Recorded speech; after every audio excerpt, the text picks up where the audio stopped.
Welcome to the build section of this crash course.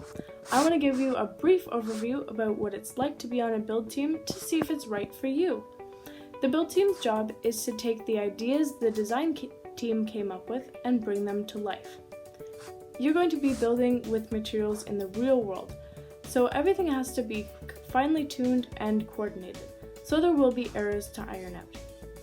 You'll be building with drill and wrench as well as testing your builds, and this all includes creating your own parts, mounting motors at precise angles, or setting up a pneumatic system and finding the right material for the job.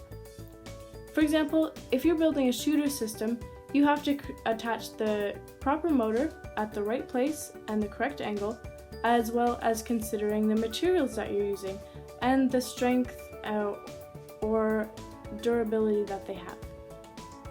These are all things that you will encounter every day on a build team.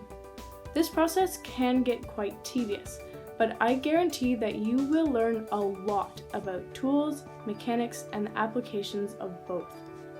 Since a robot is divided into subsystems, you will most likely primarily be working on one subsystem of the robot, meaning that at the end of the season, you are going to have something huge to be proud of.